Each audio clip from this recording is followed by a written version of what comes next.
ओम महादेव शिव शंकर शंभो उमाकांत हर त्रिपुरारे मृत्युंजय वृषभध्वज शूलिन गंगाधर मृडमदनारे हर शिव शंकर गौरेशम वंदे गंगाधरनेशम रुद्रम पशुपतिमीशानम कवये काशीपुरीनाथम। जय शंभो शिव गौरी शंकर जय शंभो। नमो नमः। तमारा बधाનું સ્વાગત કરું છું આધ્યાત્મિક મહાશક્તિમાં। કુંભનો સમય ચાલી રહ્યો છે અને કુંભનું જ્ઞાન મેળવવા માટે આપણે તત્પર થયા છીએ। તો એમાં એક શબ્દ એવો આવે છે કે નાગા સાધુઓ। પણ જ્યારે આપણે આ શબ્દ સાંભળીએ છીએ ત્યારે આપણા માટે એ રહસ્યમય જીવન દેખાય છે કે આ લોકો જીવન કેવી રીતે વ્યાપન કરતા હશે।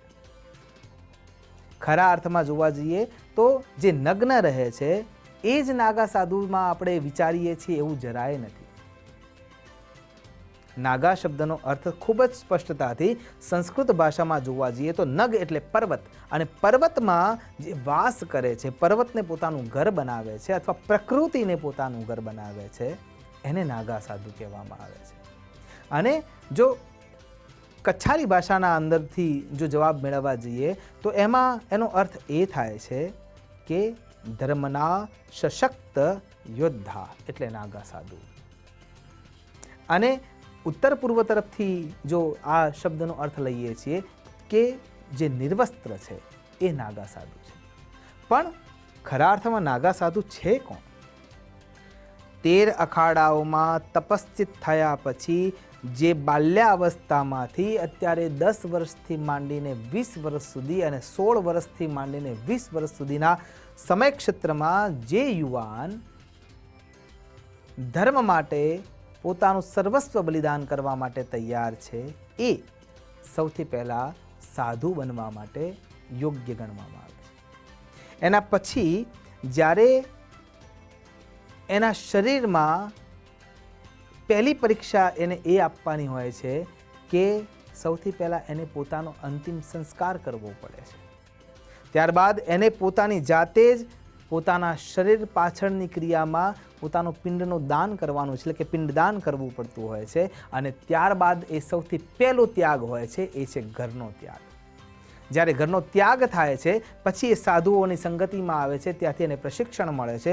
પ્રશિક્ષણ ધર્મનું છે, યુદ્ધનું છે અને શસ્ત્રોનું છે, સાથે શાસ્ત્રોનું છે। જ્યારે એ પ્રશિક્ષણ પ્રાપ્ત કરતા હોય છે એ સમયમાં ધીરે ધીરે એ હઠયોગ તરફ વળે છે। અને હઠયોગ તૈયાર થયા પછી એ હઠયોગી બન્યા પછી એની આંખમાં કેવળ અને કેવળ ધર્મની જ્વાળા દેખાતી હોય છે। એના શ્વાસમાં જે પવન જતો હોય છે એ કેવળ અને કેવળ ધર્મના રક્ષણના પ્રતીક રૂપે। પછી પરિસ્થિતિ કોઈ પણ હોય, જમવાનું મળે તો પણ ઠીક, ના મળે તો પણ ઠીક, 7 ઘરેથી માગ્યા પછી બીજી કોઈ જગ્યાએ હાથ લાંબો કરવામાં આવતો નથી। જો એમાં ના મળે તો ભૂખ્યા રહીને પણ પોતાની દૈનિક ક્રિયા જે તપશ્ચર્યાની છે એમાં 1 સેકન્ડનો પણ વિલંબ થતો નથી અને કડક રીતે પોતાના હાડને એ ઓગાળવા માટે તૈયાર હોય છે। એ નાગા સાધુ તરીકે પછી એમાં સ્વીકૃતિ પ્રાપ્ત કરી શકે છે, ત્યાં સુધી નહીં। અને હઠયોગ આપણે વિચારીએ છીએ એટલો સરળ નથી હોતો। એક જ આસન પર મહિના સુધી બેસી રહેવાનું હોય છે તપશ્ચર્યામાં। તો પછી પ્રશ્ન એ પણ થાય છે કે જે નાગા સાધુ થઈ જાય છે એ ઠંડી, ગરમી અને ઋતુઓથી પરે થઈ જાય છે? હા, એ ઋતુઓથી પરે થઈ જાય છે।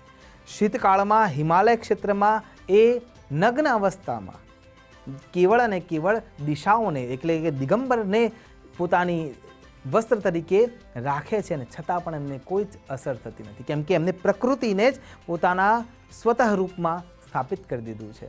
અને એના કારણે થઈને જ્યારે એ ઈચ્છાશક્તિ હાવર્ડ જેવી યુનિવર્સિટીઓ આજે એના ઉપર સંશોધન કરે છે કે મનુષ્ય હોવા છતાંય જ્યાં આટલી કપરી અવસ્થામાં એ વગર વસ્ત્રએ રહી કેવી રીતે શકે છે, આ શક્ય જ નથી। ત્યારે એ સંશોધન કરી રહ્યા છે, જ્યારે આજની પરિસ્થિતિ આપણી એ છે કે આપણે ત્યાં સુધી પહોંચવા માટે તૈયારી બતાવતા નથી। અને એ સંશોધનમાં એવું સાબિત કરે છે કે કેવળ અને કેવળ ઈચ્છા શક્તિ અને ગુરુના શબ્દો ઉપર રહેલો વિશ્વાસ જે છે એ એમના શરીરમાં એવું રસાયણ ઉત્પન્ન કરે છે, એમની તપશ્ચર્યામાં એવી શક્તિઓ ઉત્પન્ન થાય છે, એમના મંત્રોમાં એવી તાકાત ઉત્પન્ન થાય છે કે જેના કારણે થઈને એ શિયાળામાં નગ્ન અવસ્થામાં હોવા છતાંય એ ઠંડી એમને અસર કરી શકતી નથી. ઉનાળામાં પંચાગ્નિ વચ્ચે જ્યારે બેસે છે, સૂર્યનારાયણનો 45થી વધારે ડિગ્રીનો તડકો એ સહન કરે છે, ચારે બાજુ છાણાઓ દ્વારા એ અગ્નિ પ્રબળ કરવામાં આવે છે અને એ અગ્નિના વચ્ચે બેસીને તપશ્ચર્યા કરતા હોય છે, તો એ અગ્નિ પણ એમના માટે સુખકારી બની જતી હોય છે. વરસાદની ઋતુઓમાં ગિરિકંદરાઓમાં જ્યારે જાય છે ત્યારે પલળતા પલળતા પવનોના થપેડા ખાતા ખાતા એક પગ પર ઊભા રહીને અથવા ઉલટા લટકીને અથવા પદ્માસનમાં બેસીને અથવા સિદ્ધાસનમાં બેસીને અથવા ગોરક્ષ મુદ્રામાં બેસીને એ તપશ્ચર્યામાં સ્થિર હોય છે અને છતાંય એ બીમાર થતા નથી. કેવી રીતે બીમાર થવાય? એમને પોતાના શરીરને તો અગ્નિ સંસ્કાર પહેલેથી આપી દીધા છે અને એટલા માટે એ મૃત્યુના ઉપર વિજય પ્રાપ્ત કરી ચૂક્યા છે. એમના માટે મરવું એ બહુ સરળ વાત છે. એમને યમરાજનો જરાય ડર હોતો નથી. તો પછી ત્રીજો પ્રશ્ન ઊભો થાય છે કે તો એમના શરીર ઉપર એ ભસ્મ કેમ લગાવે છે? એનો જવાબ પણ એ જ છે કે ભસ્મને લગાવીને એવું સ્પષ્ટ રૂપે સંદેશ આપે છે, સાર સાર કો ગહી રહે થોથા દેહી ઉડાય, સાધુ એસા ચાહીએ જૈસા સુપ સુભાય, સાર સાર કો ગહી રહે થોથા દેહી ઉડાય. મનુષ્યના મૃત્યુ પછી એના શરીરમાંથી જે રાખ તૈયાર થાય છે, ભસ્મ તૈયાર થાય છે, એ એના જીવનનો સાર છે અને એટલા માટે મહાકાલ પર એ સાર ચડે છે અને એમના અનુયાયીઓના રૂપમાં, એમના જીવિત ગણોના રૂપમાં આ નાગા સાધુઓ પોતાની જાતને માને છે. એટલા માટે શરીર પર વસ્ત્ર રૂપે પણ ભસ્મનું જ આલંબન કરતા હોય છે. તો પછી ચોથો પ્રશ્ન એ થાય કે શું આ સાચા અર્થમાં ધર્મના રક્ષક છે?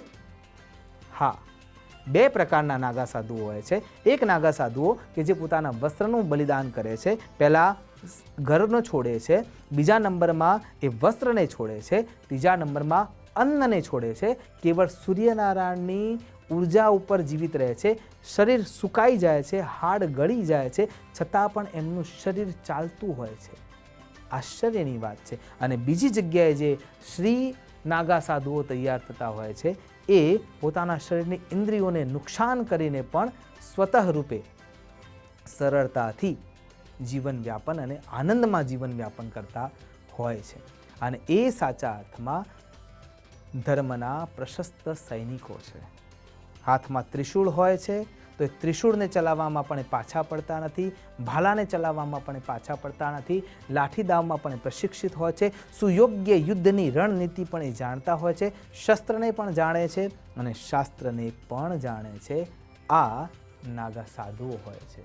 અને ગેજેટેરિયાના અંદર પણ આ દર્જ છે, ગેજેટમાં લખેલું છે સ્પષ્ટ રૂપે કે જ્યારે જ્યારે ધર્મની હાનિ થતી હોય છે ત્યારે ત્યારે છેલ્લા યુદ્ધના રક્ષકો તરીકે જે બહાર આવે છે એ નાગા સાધુઓ હોય છે. સંસ્કૃતિ, સનાતનતા અને સત્યના પક્ષધર જે છે એ નાગા સાધુઓ હોય છે. અને નાગા સાધુઓના આવવાથી સામેવાળાની મૃત્યુ સાક્ષાત એને દેખાય છે કે હવે અમે બચવાના નથી. અને એવું ધર્મના રક્ષણ માટે ક્યારે કરેલું? તો જ્યારે ઔરંગઝેબે આપણા ધર્મના ક્ષેત્રો પર પોતાનો કબજો જમાવ્યો ત્યારે નાગા સાધુએ એને સામે યુદ્ધ કરેલું. ગેજેટેરિયાના અંદર સ્પષ્ટ રૂપે લખ્યું છે કે 1748માં અહમદ શાહ અબ્દાલીએ યુદ્ધ કર્યું. તો એ યુદ્ધના સમયમાં નાગા સાધુઓ પ્રયાગરાજના નજીક, મથુરાના નજીક, તીર્થક્ષેત્રના નજીક જ્યાં જ્યાં હતા ત્યાંથી આવ્યા હતા. તપશ્ચર્યા પોતાની જે દિનચર્યા હતી એ પૂર્ણ કરી અને ત્યારબાદ એમને હથિયારો ઉપાડ્યા હતા. અને હથિયારો ઉપાડ્યા પછી 3 મહિના સુધી સતત યુદ્ધ કર્યું અને ધર્મને બચાવવા માટે હોમાયા અને સામેવાળા વ્યક્તિઓનો નાશ કર્યો. અને ત્યાં એટલે સુધી પણ લખ્યું છે કે જો આ ક્ષેત્રમાં 1 અથવા 2 પણ જો નાગા સાધુઓ વ્યાપ્ત હશે તો હવે કોઈ પણ યુદ્ધ કરવાનો હિંમત નહીં કરે. આ પ્રમાણેનું જેને યુદ્ધ કર્યું ધર્મ માટે, એ ધર્મના પક્ષધર નાગા સાધુઓ છે.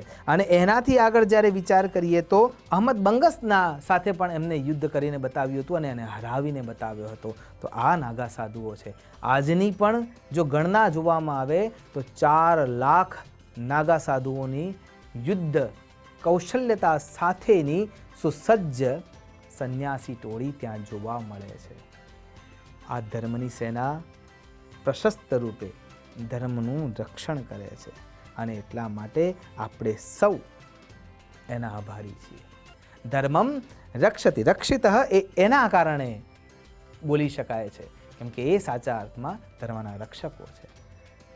તાત્પર્ય એટલો જ છે કે આપણે સંન્યસ્ત હોઈએ કે સંસારી, મનમાં એટલા પ્રબળ થઈએ, સનાતનને રોમ રોમમાં વ્યાપ્ત કરીએ અને વ્યાપ્ત થયેલી રોમ રોમમાંથી એક જ અવાજ આવવો જોઈએ, સનાતન ધર્મ વિજયતે.